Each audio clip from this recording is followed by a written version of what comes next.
You know why you're exhausted, because you spend half your life explaining yourself to people who don't even value you. Stop trying to convince the wrong audience. The moment you walk away, you take your power back, and they feel it, hard. Your actions are louder than any explanation you could ever give, and the truth is most people don't actually listen when you try to justify yourself. They just wait for their turn to respond. When you walk through life trying to validate every decision, you dilute your power and signal that you're seeking permission instead of moving with conviction. People don't remember the reasons you gave, they remember the results you produced, the consistency you showed, and the way you carried yourself when no one was applauding. Explaining yourself is often a symptom of insecurity, a quiet belief that maybe you should prove something to someone else. But the irony is that the moment you stop explaining, you start operating from self-trust. The people who matter won't need explanations because they're already watching your patterns, not your promises, your habits, not your hype. When you focus on action over justification, you naturally separate from those who only understand words and move closer to those who respect execution. Every time you choose output over explaining, you grow your influence without having to ask for it. People gravitate toward those who move without hesitation because it signals clarity and direction. The ones who truly understand your mission won't require an essay to support it, and the ones who demand explanations often aren't invested in your growth. They're invested in keeping you predictable.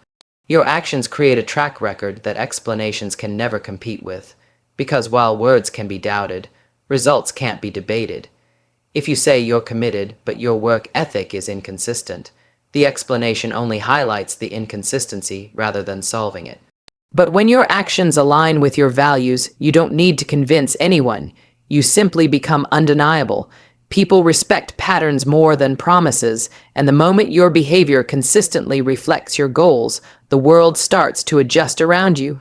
Explanations feel urgent when you're trying to manage perceptions, but action feels natural when you're trying to build proof. When you stop trying to get people to understand your intentions, you free up mental bandwidth that can be redirected into execution. Clarity comes from doing, and the more you do, the less you have to say. The people who once doubted or questioned you eventually have no choice but to acknowledge the evidence you've created through discipline. Every hour spent explaining could have been an hour spent improving. The results you produce in those hours ultimately speak a language everyone understands: progress. People often demand explanations when they can't see your vision, but that doesn't mean your vision is wrong. It just means it's not theirs to understand. Trying to convince people who lack your perspective is like speaking a different language. No matter how slowly you talk, they still won't get it. Your mind is built from your experiences, failures, battles, and resilience. Other people don't have access to that data, so they won't understand your decisions. That's why your actions have to become your translator. Your body of work explains what your words never could. Every time you choose action, you reinforce belief in yourself, which builds a quiet strength that doesn't need validation from others. People eventually interpret your decisions through the lens of your results, not your explanations. If they see you winning, they assume your choices were wise. If they see you losing, they assume your choices were flawed. So don't waste energy trying to manage that perception cycle. Just keep creating outcomes that invalidate doubt. When you stop explaining yourself, your vision becomes immune to small-minded commentary. Your actions become the only language people can use to interpret who you are and where you're going. Explaining yourself often comes from a fear of being misunderstood, but being misunderstood is simply part of moving differently than the crowd. If you choose a path that most people wouldn't choose, expect them to ask questions they don't actually want the answers to. Their confusion is not your responsibility to fix. Your responsibility is to take the steps that align with your future, not their comfort. When you stop explaining, you force people to accept your choices without needing to approve them. This is where internal strength grows, when you detach your decisions from the reactions of others. The less you explain, the more you operate from a place of intention rather than insecurity. And when your life starts reflecting those intentions, people will naturally adjust their perception. Some will respect you more, some will distance themselves. Both outcomes are beneficial. The ones who stay will be people who value who you are, not who you can justify yourself to be. The ones who leave make space for those who resonate with your discipline rather than your explanations. Your actions are your reputation, your credibility, and your long-term advantage, because the world eventually aligns with visible proof, not verbal defense. An explanation is temporary, but a track record is permanent. It follows you, supports you, and reinforces the beliefs others form about you. People trust patterns because patterns reveal who you are when you're not performing for approval. That's why the most confident people speak the least about their intentions. They're too busy turning intentions into outcomes. Silence, combined with consistent action, creates an energy that people learn not to question, because they can see the evidence unfolding. You become someone who doesn't justify but demonstrates, someone who doesn't argue but shows, and that identity is far more powerful than any explanation you could ever give.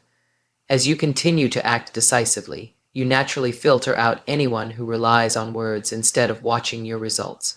Those who remain are the ones who understand that success is a verb, not a speech. And in that space, your actions will always speak with a volume explanations could never reach. Having standards isn't arrogance, it's clarity, and clarity is threatening to people who haven't defined their own. When you decide you want more for your life, more discipline, more peace, more growth, someone will always ask, "Why are you doing that?"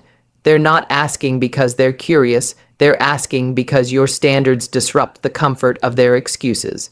The moment you stop explaining why you want better, you stop giving people permission to negotiate your future. You don't need to justify wanting a higher frequency when others choose to stay at a lower one. Your standards are a reflection of the identity you're building, not the identity people expect you to maintain. If someone criticizes your choices, it often reveals their insecurity, not your overreach. So raise the bar without narrating every reason behind it, because the people who belong in your life will adjust, not complain. The ones who can't meet your standards aren't meant to walk beside you. When you stop seeking approval, your standards become non-negotiable and your growth becomes inevitable. People will always question what they don't understand, and they will misunderstand anything that challenges their sense of normal. When you stop explaining why you're cutting back on distractions, leaving certain environments, or protecting your time, you reclaim your autonomy. If someone needs a full presentation to accept your boundaries, they were never going to honor them in the first place. People who value you won't demand explanations. They'll respect the direction you're choosing. And people who don't value you will interpret your standards as a threat because it reminds them of what they're not willing to do. That's why you must hold fast to the decisions that align with your goals, even when others try to pull you into justification loops. Your standards shouldn't bend under pressure. They should sharpen under scrutiny. The more unapologetic you become about your boundaries, the more clearly you see who actually supports your growth. And that clarity is worth more than any temporary approval you might lose in the process. Standards reveal who's meant to stay and who's meant to fall away. Most people are more comfortable with you remaining predictable than becoming powerful, because predictability keeps you relatable. The moment you elevate your standards, your habits, your goals, your tolerance, you become less accessible to people who thrive on your old version. Explaining yourself to them is like trying to convince someone to respect a currency they've never valued. The truth is, you don't owe anyone an inside look at your evolution. You owe yourself the courage to evolve without an audience. When you move differently, people will accuse you of being distant, selfish, or too much. But all they're really saying is that your growth inconveniences them. That's why your standards must be for you and only you, not for public understanding. The moment your life starts reflecting discipline, others may interpret it as judgment, even when it isn't. Your standards simply expose their lack of self-discipline, and most people don't handle that reflection well. So instead of explaining, keep refining, keep upgrading, keep choosing the path that aligns with your purpose. Your transformation is not a group project, and consensus is not required. Having standards means you're willing to disappoint people who expected you to stay small, silent, and compliant. When you stop explaining why you expect more from yourself, you step into a version of you that stops asking for permission. You become someone who walks into a room with a different energy, an energy that says, I take myself seriously, whether others do or not.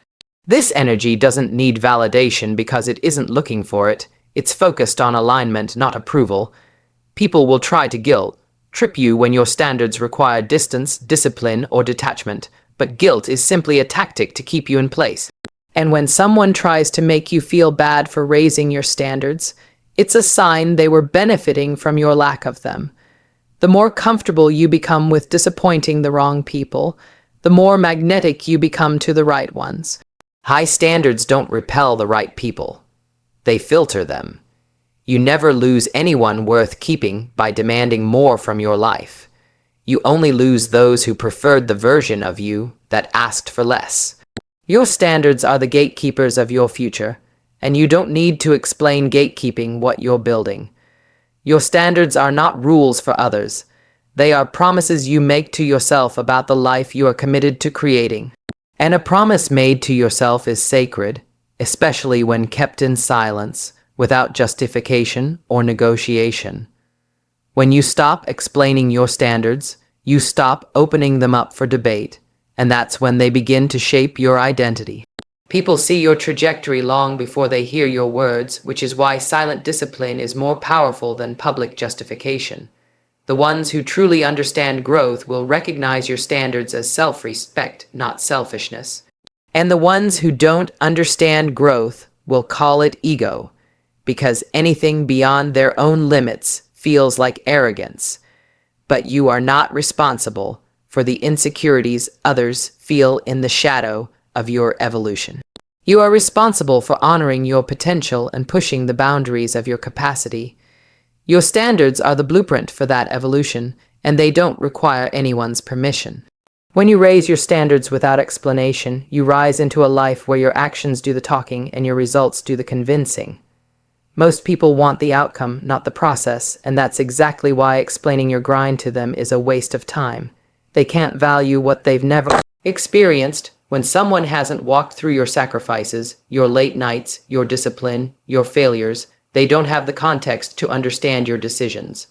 Trying to justify your path to someone who only sees the surface is like explaining fire to someone who's never felt heat.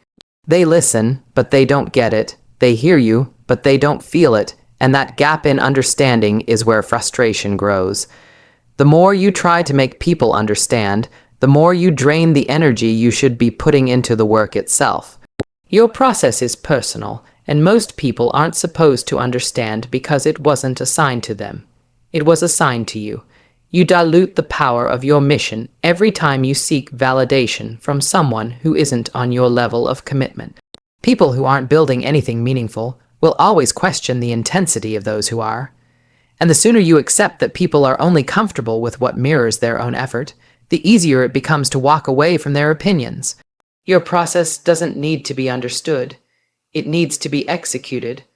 When you start rising, not everyone will rise with you, and it's not because they don't care, it's because they were never meant to understand the price of your elevation. People who don't share your values will always misinterpret your moves because they assess your life through the lens of their priorities, not yours. Someone who values comfort will question your hunger. Someone who values validation will question your silence.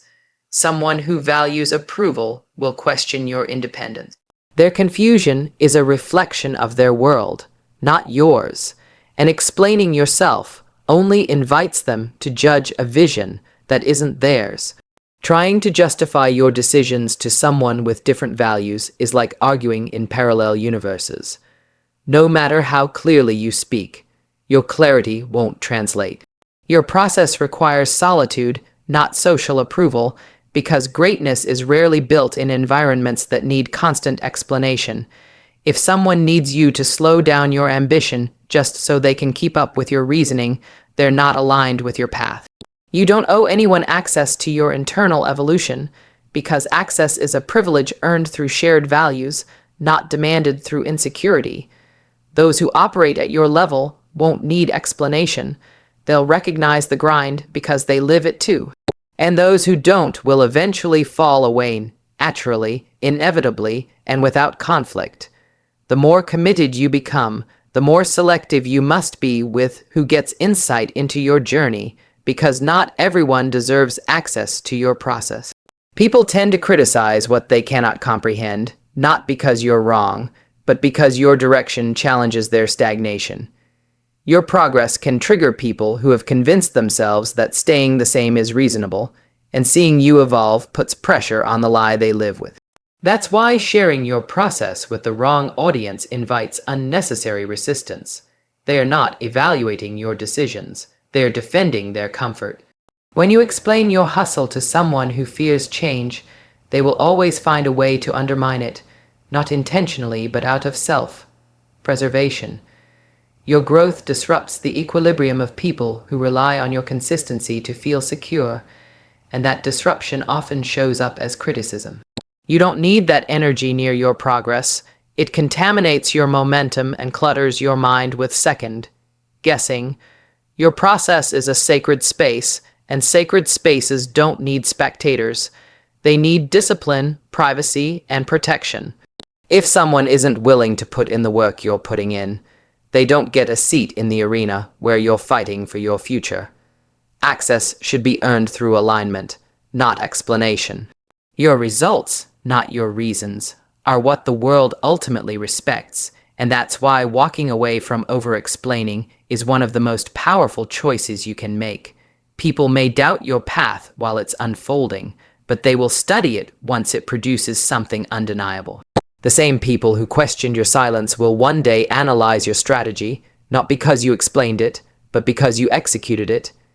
Every hour you spend justifying yourself is an hour you're not building, refining, or leveling up. Execution is the language of achievers, and those who can't speak, it will always ask you to translate your ambition into comfort. Friendly terms. Stop translating. Stop shrinking. Stop accommodating people who don't understand the price you're willing to pay. Let them misunderstand you now so they can respect you later, because respect comes from what you show, not what you explain. Your future self benefits more from your discipline than from your explanations, and the people meant for you will recognize that without needing interpretation. When you protect your process and stop giving access to those who haven't earned it, you grow faster, think clearer, and move with more conviction. And in that space, your results become your loudest voice, your clearest message, and your ultimate form of explanation. Walking away is a power move because it forces you to choose yourself in a world that constantly asks you to justify staying where you no longer belong. People will call it quitting, but quitting is abandoning your potential. Walking away is abandoning what no longer aligns with it. The moment you stop trying to convince others why you're leaving, you reclaim the energy that was being drained by the wrong conversations. When you walk away, you separate your identity from external expectations and reconnect with your internal compass. You start operating from intention rather than obligation, from clarity rather than confusion. People who relied on your compliance will feel threatened, but their discomfort is not your responsibility. You were not built to shrink so others could feel safe. You were built to grow so you could feel fulfilled. Walking away teaches you that self-respect is not something you talk about. It's something you practice. Every step away from the wrong situation is a step toward your own integrity, and integrity is something you never have to explain. Staying in the wrong spaces drains your confidence because you begin negotiating with people who have no stake in your evolution. They want you predictable because your unpredictability forces them to confront their stagnation. When you stop explaining yourself, you remove their leverage and stop participating in conversations that only exist to limit you. Walking away becomes liberation, not loss, because you free yourself from opinions that were never meant to shape your destiny. People often misunderstand distance as disinterest, but distance is simply clarity. It shows you who values proximity and who values convenience. You start seeing who respects you without needing constant access to you. You start seeing who supports your growth even when it requires boundaries. And more importantly, you start seeing who only wanted you when you were easy to control. Walking away reveals truths that explanations would have only blurred. Clarity is loud when you stop speaking. Choosing to walk away is choosing an environment that amplifies you rather than drains you, and that choice separates you from those who settle. Most people would rather stay in familiar misery than risk unfamiliar freedom, so they interpret your movement as rebellion. But your rebellion isn't against people, it's against stagnation, doubt, and the smallness you once accepted. You walk away because staying would suffocate your potential, and your potential is too expensive to bargain with. Every time you choose a healthier environment, you reinforce the belief that your future is worth protecting. You stop chasing validation from people who never intended to understand you in the first place. You stop arguing with people who mistake your growth for arrogance. You stop shrinking for people who refuse to expand. And in that space, walking away becomes not an escape but an elevation. Elevation that no explanation can express better than your actions will. Walking away requires strength because you're not just leaving people. You're leaving old identities, old habits, and old versions of yourself.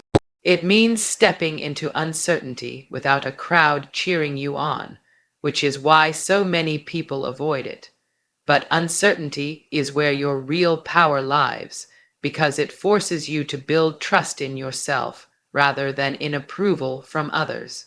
When you explain yourself, you anchor your decisions to someone else's understanding. When you walk away, you anchor them to your own purpose. Purpose doesn't need validation. It needs commitment, consistency, and courage. There will always be someone who calls you selfish for choosing yourself. But choosing yourself is the least selfish thing you can do. Because a drained version of you cannot serve, contribute, or grow in any meaningful way. Walking away creates the space required for that version of you to be reborn. It's not an act of abandonment, it's an act of alignment. Alignment that sets the tone for every decision you make moving forward.